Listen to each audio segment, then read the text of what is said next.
सुमित्रा जी से लक्ष्मण जी आज्ञा मांगने के लिए गए। लक्ष्मण का मन उदास था क्योंकि राम वनवास जा रहे थे। राम वनवास जा रहे थे, इसलिए लक्ष्मण का मन दुखी है। तो राम ने लक्ष्मण से पूछा, लक्ष्मण आप क्यों दुखी हो? तो लक्ष्मण ने कहा, प्रभु आप वन को जा रहे हैं। बोले मैं तो वन जा रहा हूं, अपने मन से नहीं जा रहा हूं, पिताजी की आज्ञा से, मां कैकेयी की मनोकामना से वन जा रहा हूं। आप वन जा रहे हो, हमारा मन इसलिए दुखी है, हम आपके साथ वन जाना चाहते हैं। वन जाना चाहते हो तुम, तो ऐसा करो लक्ष्मण, अपनी मां से जा करके विदाई लेकर के आओ। देखिए, बालक के ऊपर पिता की अपेक्षा मां का ज्यादा अधिकार होता है, क्योंकि बच्चा मां के गर्भ में 9 महीने रहता है, इसलिए बालक के ऊपर मां का अधिकार 70% होता है और पिता का 30% होता है। मांगहु बिदा मातु सन जाई, मांगहु बिदा मातु सन जाई, आवहु बेगी चलहु वन भाई। क्या बात है! चलहु वन भाई, आवहु बेगी चलहु वन भाई, आवहु बेगी चलहु वन भाई, आवहु बेगी चलहु वन भाई,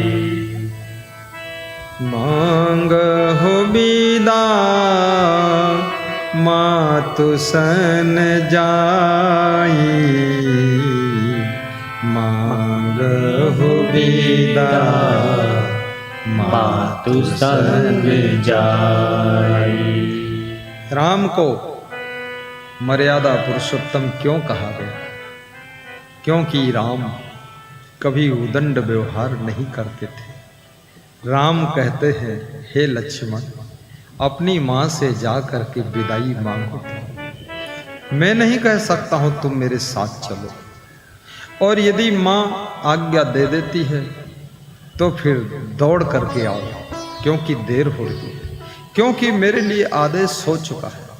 अब पिता की आज्ञा हो चुकी है, अब यहां देर करना ठीक नहीं, क्योंकि मुझे वन जाना है। बहुत कठिन है। मां से विदा लेने के लिए लक्ष्मण जाते हैं। लक्ष्मण की मां का नाम सुमित्रा है, भरत की मां का नाम कैकेयी है, राम की मां का नाम कौशल्या है। भरत और शत्रुघ्न ननिहाल में कौन सी घटना घटित हो रही है?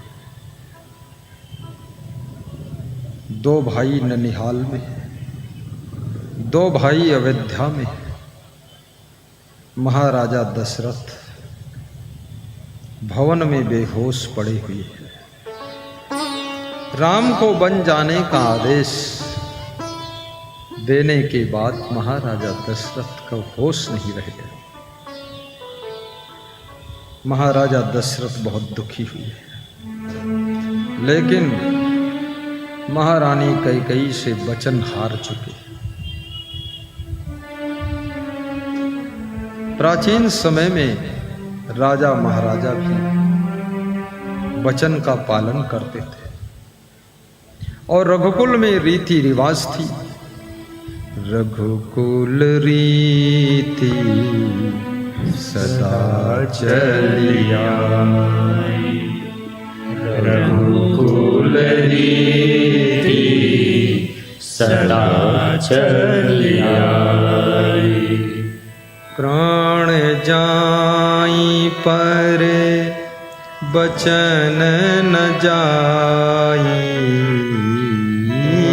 प्राण जाई पर वचन न जाई, रघुकुल रीति सदा चलिया, रघुकुल रीति सदा चलिया। रघुकुल अपने अपने कुल की रीति रिवाज, अपने अपने कुल की मर्यादा, अपने अपने कुल का रहन सहन जुदा जुदा होता है। कई बार तुम कहते हो कि हमारे कुल परिवार में ऐसा गलत काम कोई नहीं करता। कितनी बड़ी बात है। रघुकुल रीति सदा चलिया। कितने परिवारों में, कितने कुल कुटुंब में कोई नियम नहीं है, कोई विचार नहीं है, कोई संयम नहीं है, कोई विवेक नहीं है और कोई भी मर्यादा नहीं है। सब संतो अंधाधुंध अंधियारा। और जो मनुष्य मर्यादा में न रहे उसको पशु भी नहीं कहा जा सकता, क्योंकि पशु भी अपनी मर्यादा में रहता है। गाय के सामने मांस रख दो, मुंह घुमा लेगी, जब खाएगी तो भूसा और घास खाएगी। शेर के सामने भूसा और घास रख दो, शेर जब खाएगा तो मांस खाएगा, भूसा घास नहीं खाएगा। शेर और गाय अपनी अपनी मर्यादा का आहार करते हैं, लेकिन मनुष्य के सामने अगर घास रख दो तो पकौड़ी बनाकर खा लेगा, यदि मांस रख दो तो उसको भी प्याज डालकर छौंक कर खा लेगा। ये मनुष्य मर्यादा को तोड़ चुका है, इसलिए मनुष्य धरती का सबसे ज्यादा दुखी प्राणी है, चिंतित प्राणी है, क्योंकि मर्यादा टूट गई। रघुकुल रीति सदा चलिया, प्राण जाई पर वचन न जाई। महाराजा दशरथ कहते हैं हमारे रघुकुल की यही परिभाषा है, चाहे प्राण चले जाएं लेकिन वचन नहीं जा सकता है। परंतु कलयुग में क्या हो रहा है? कलयुग में लोग इसी चौपाई को थोड़ा चेंज करके गाते हैं। कलयुग में क्या कहते हैं लोग? हम कुल रीति सदा चलियाई, बचन जाई पर प्राण न जाई। हमें कुल रीति, हमारे कुल में ऐसी रीति चल रही है, चाहे जितने वचन चले जाएं, प्रण चला जाए, प्रतिज्ञा चली जाए, संकल्प सब ध्वस्त हो जाए, लेकिन प्राण नहीं जाएंगे, मजबूत इस जिंदा रहना। इतने मक्कार लोग पैदा हो, अपने ही वचन का निभाना नहीं जानते। हम कुल रीति सदा चलियाई, वचन जाई पर प्राण न जाई। कलयुग में लोग अपनी बात पर टिकते नहीं, आपसे पैसा भी ले लेते। संकट में थे और कहा कि ये प्लाट बेचूंगा, अभी पैसा दे दो, फिर ज़मीन लिख दूंगा 10 दिन के बाद। आपने पैसा दे दिया 20 लाख। जब ज़मीन लिखने का समय आया बात बदल गई। बोले अब नहीं लिखेंगे, और पैसा दो तब लिखेंगे, अब नहीं बेचेंगे, अपना पैसा वापस ले लो। ये सब कलयुग में हो रहा है। मर्यादाएं टूट रही है, वचन का पालन लोग नहीं कर रहे हैं। और याद रखना, जो वचन का पालन नहीं करता है वो संसार के दुखों से बच भी नहीं सकता है। आप अपने वचन पर टिको।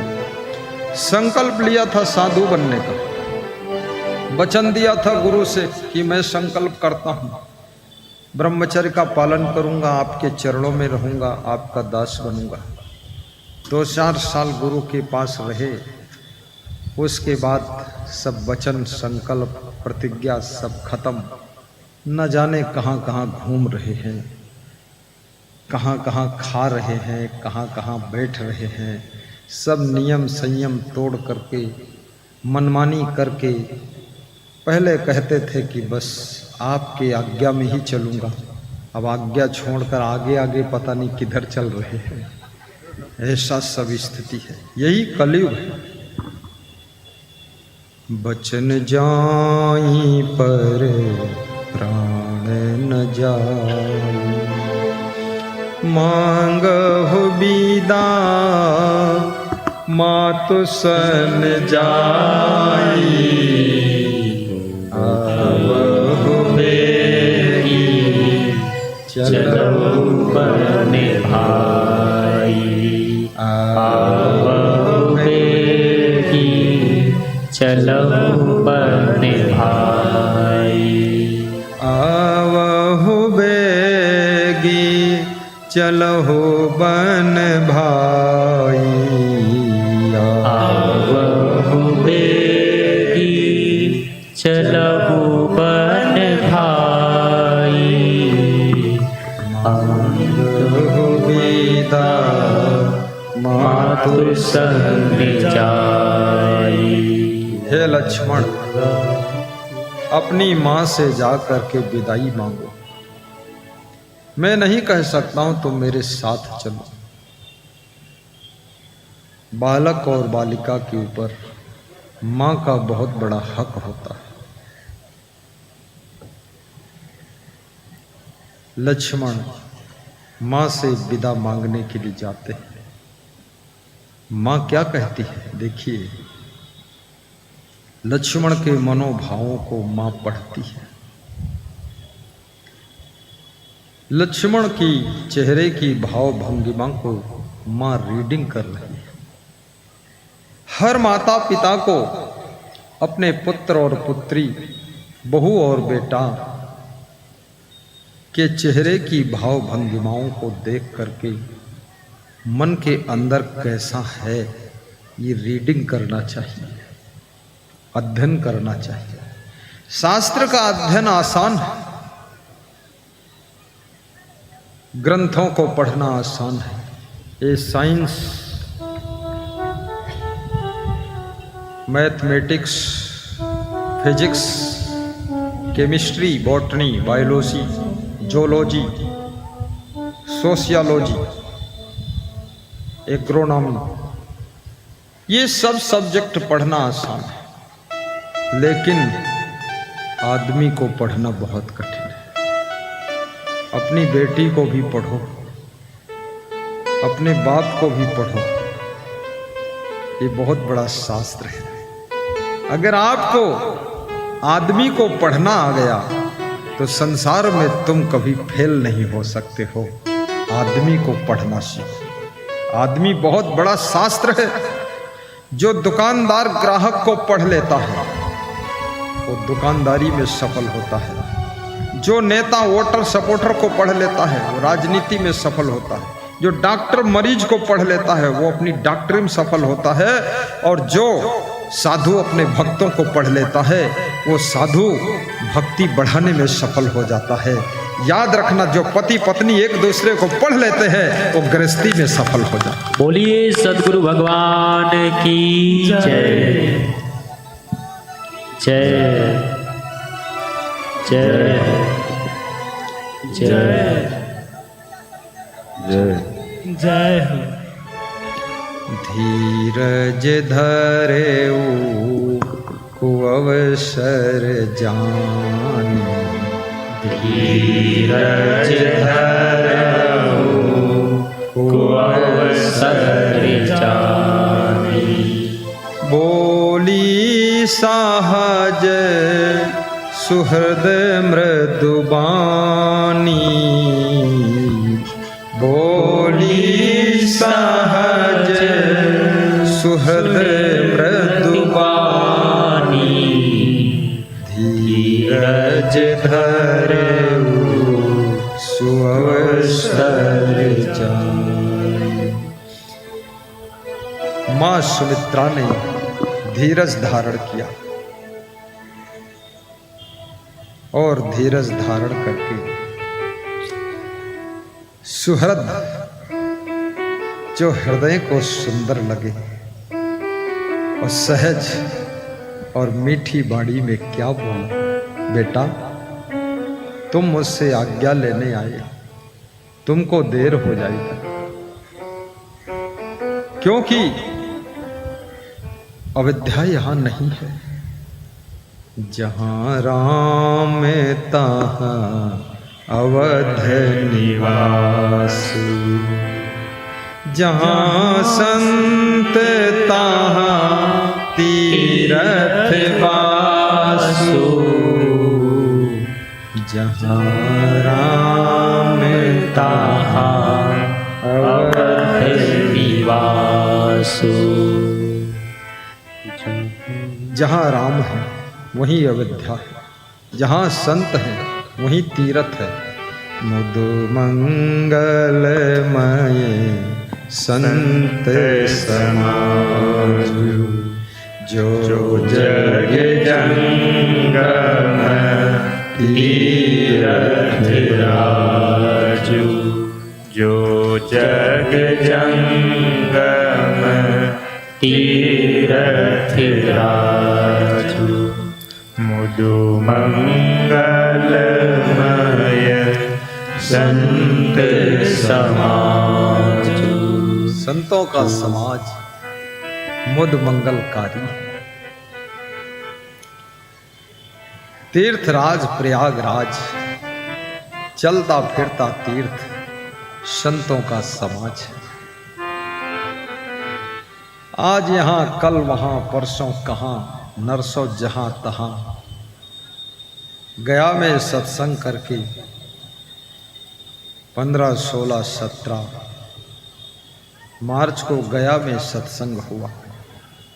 महान भक्त श्री राजेंद्र यादव, महान भक्त श्री जितेंद्र जयप्रकाश रविंद्र यादव, महान भक्त श्री रिंकू जी और महान भक्त Nagendra ji, doctor Anil Shivansh nursing home, सब मिलजुल कर सत्संग करा रहे थे। 3 दिन वहाँ सत्संग की गंगा बह रही थी। आज वो गंगा डिस्ट्रिक्ट मधेपुरा कुमारखंड में महर्ष में ही इंटर कॉलेज की फील्ड में महान भक्त श्री वीरेंद्र एडवोकेट के माध्यम से प्रवाहित होती है।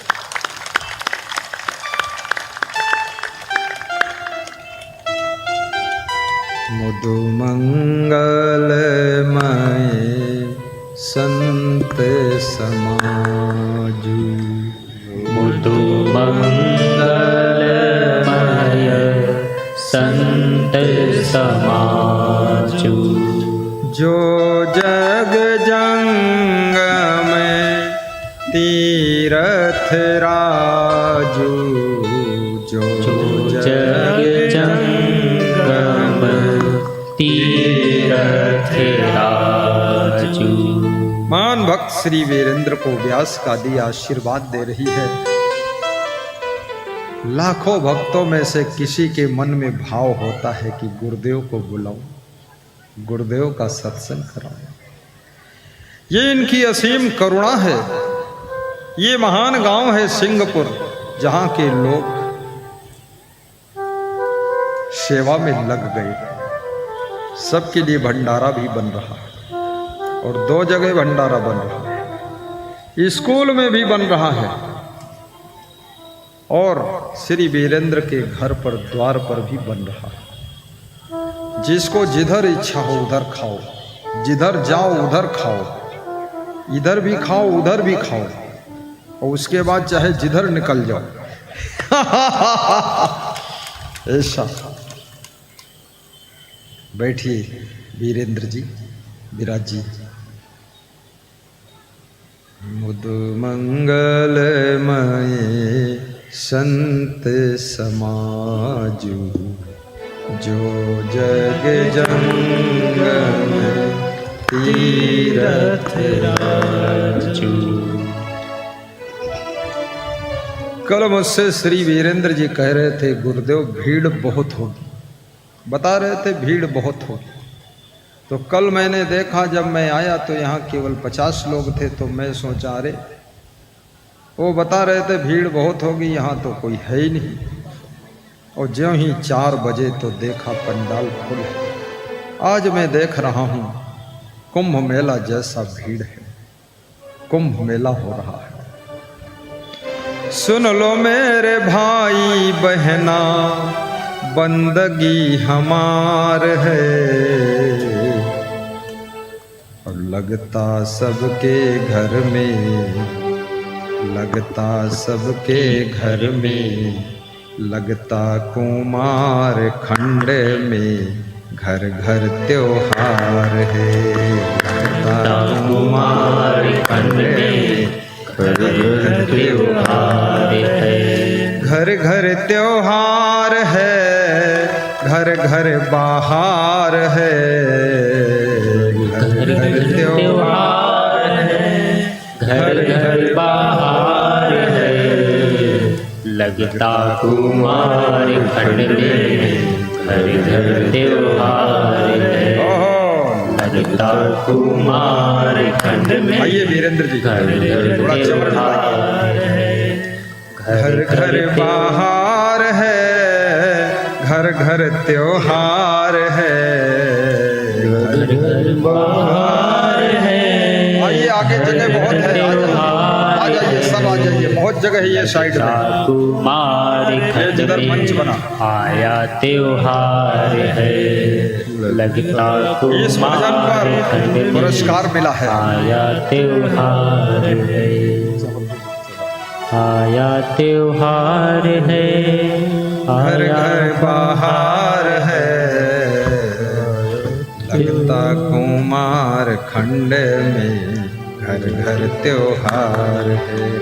लगता कुमार खंड में घर घर त्योहार है। माँ बहुत बुद्धिमान है। सुमित्रा लक्ष्मण से कहती है, बेटा जहां राम है,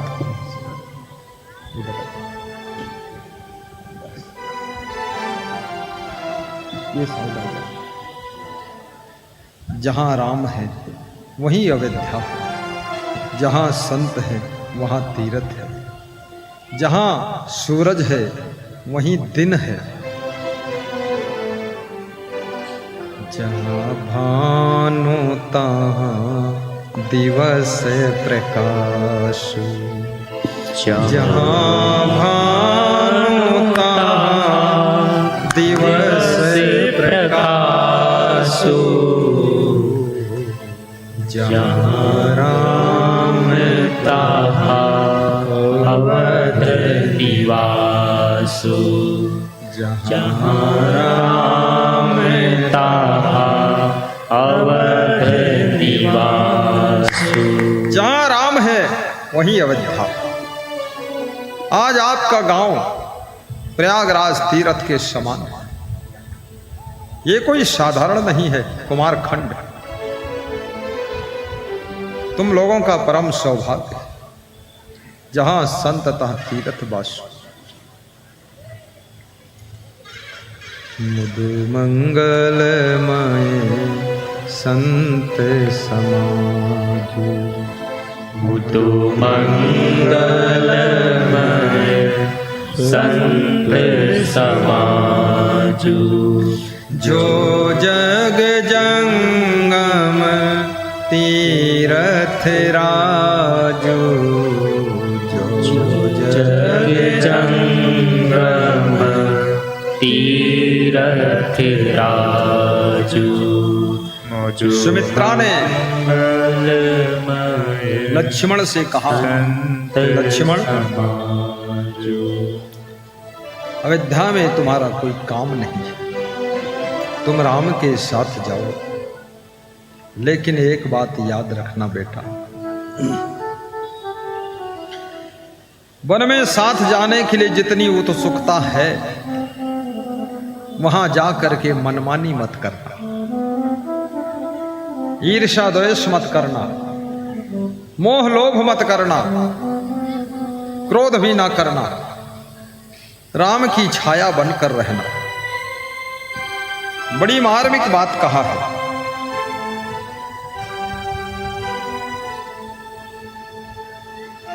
जहिन राम बन लहई कलेसु, सोई सुत कर होई है उपदेशु। हे बेटा, मैं तुझको यही उपदेश देती हूं, जिस तरह से भगवान राम को वन में कोई कलेश ना हो, कोई दुख ना हो, वो सब काम करना वहां। कितनी बड़ी बात सुमित्रा जी समझा रही है। हर मां को जब बेटी ससुराल जा रही हो, यही बात समझा कर भेजो कि बेटी, जिस तरह से तेरे पति को, तेरे सास ससुर को कष्ट न हो, वही व्यवहार बर्ताव करना, ये समझा कर भेजो। सुमित्रा जी कहती है राम को कोई तकलीफ ना हो, वही व्यवहार करना। जही न राम बन लहई कलेसु, सोई सुत करू इहि उपदेशु। सोई सुत करो, यही उपदेश मेरा। हे पुत्र, राम को दुख न देना। तुम्हारा बच्चा साधु बनने के लिए जाए तो उसको यही सिखाना कि बेटा, वही कार्य करना जिस तरह से गुरु को कष्ट न हो, तुम्हारे द्वारा तकलीफ ना हो, मनमानी मत करना, ये समझा कर भेजो। कितने माँ बाप सोचते हैं बेटा साधु बना है तो मेरा बेटा अब रात दिन गुरु जी के पास में सोता रहे, खाता रहे, काम कुछ न करे। माँ बाप सोचते हैं अरे ये दान डिब्बा टांगे टांगे घूम रहा है, ये क्या काले रंग की झोली टांगे, अरे ये तो लकड़ी खड़ाऊ पकड़े रहता है, अरे ये तो भोजन बनाता है।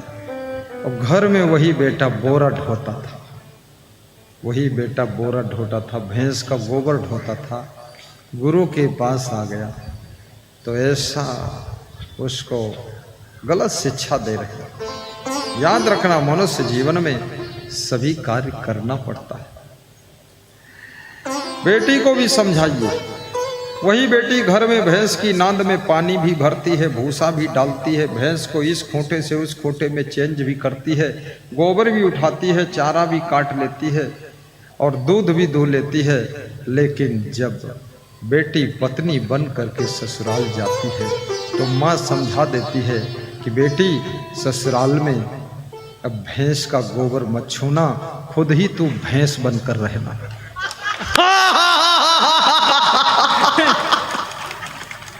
अरे यहां से भैंस भेजा है कि बेटी भेजा है, वो ससुर को भी पता नहीं था भैंस आ रही है। क्या नरक बना दिया लोगों ने।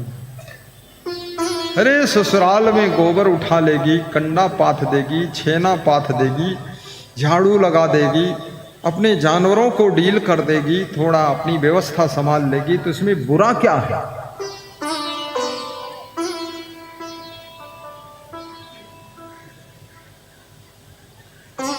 मैथिली शरण गुप्त ने भी कहा है नर हो न निराश करो मन को, नर हो न निराश करो मन को, कुछ काम करो, कुछ काम करो, नर हो न निराश करो मन को, नर हो न निराश करो मन को। हे नर, हे नारियों, मन को निराश मत करो, कुछ काम करो। मैंने आश्रम पर देखा, मेरा गुरु सुबह झाड़ू लगाता था। नाली का कचरा अपना पांव डालकर गुरु साफ करता था। जहां तहां पड़ा हुआ कचरा भी उठाकर गुरु साफ करता था। और मेरा गुरु साइकिल से लखीमपुर 25 किलोमीटर जाता था। कोई काम होता था, जाते थे। जब मैं आ गया तो मेरी ड्यूटी लग गई, तो मैं जाता था साइकिल से 25 किलोमीटर जाना और 25 आना, और 10 किलोमीटर सिटी में साइकिल चलाना, 60 किलोमीटर साइकिल चलाते थे। ऐसा 4-5 साल किया हूँ। आजकल का तो ऐसा आदमी है, अगर 5 किलोमीटर साइकिल चला दे तो साइकिल के नीचे पड़ा रहता है और कहता बहुत थक गए हम। बहुत बेईमान लोग हैं, इसीलिए दुखी बहुत है। काम करना लोग नहीं चाहते, बहुत कामचोर है। जब मैं आया तो मैंने गुरु का काम सब बांट लिया, गुरु को फ्री कर दिया। बहू जब ससुराल में पहुंच जाए तो अपने सास ससुर को फ्री कर दे। बेटा जब जवान हो जाए तो अपने माँ बाप को फ्री कर दे। और याद रखना, पोती पोता जब जवान हो जाए तो अपने दादा दादी को भी फ्री कर दें। फिर वो अपनी इच्छा अनुसार जो करना चाहे करें, और बाकी सारा व्यवस्था मैनेजमेंट संभाल लेना चाहिए। तो दादा दादी की, माता पिता की, सास ससुर की और पति की, सबकी उम्र बढ़ जाती है, आयु बढ़ जाती है। इनको फ्री करो। बोलिए सद्गुरु भगवान की जय। ईमानदारी, वफादारी, जिम्मेदारी से काम करो।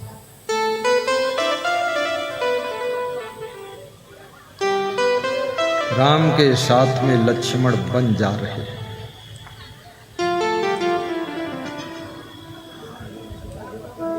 जही न राम बने लहाई कलेश, जय राम बने लहाई कलेश, सोई सुत करेउ इहे उपदेशु। हे मेरे पुत्र लक्ष्मण, वन में वही करना जिससे राम को कलेश ना हो, कष्ट ना हो। हर बेटी को समझा कर भेजिए, ससुराल में वही करना जिससे तेरी सासू को कष्ट ना हो। सवेरे उठ के झाड़ू भी लगा देना, कपड़े धो देना। जीवन में और क्या करोगे? यही तो संसार है, इसी को तो संभालना है। फट से रोटी बना देना, सबको खिला देना। प्रेम के सागर बन जाओ। भोजन बना दो, परोस दो, प्रेम से खिला दो। शिष्य बनो तो गुरु को हल्का कर दो। और गुरु को भी चाहिए ऐसा मैनेजमेंट करे कि शिष्यों को भी आराम मिले, भक्तों को भी आराम मिले।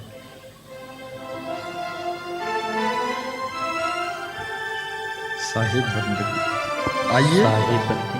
प्रसंग बहुत दूर जा चुका है, कहां से कहां पहुंच गया है।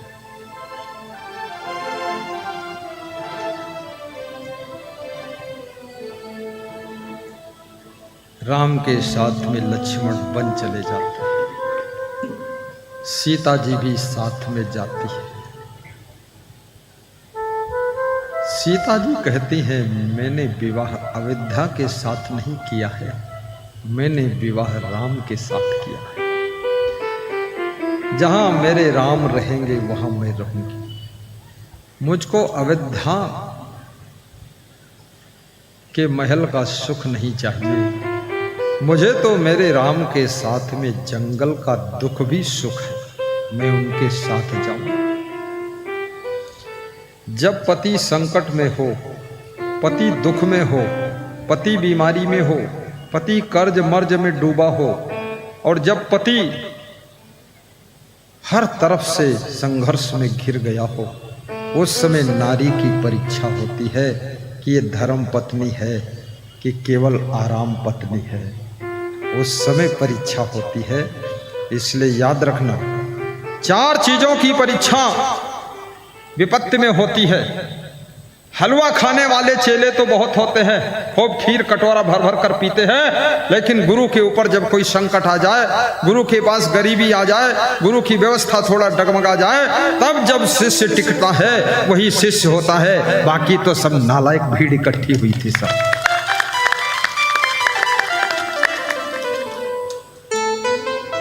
सर्वस खाय भोग करी नाना, समर भूमि भी दुर्लभ प्राणा।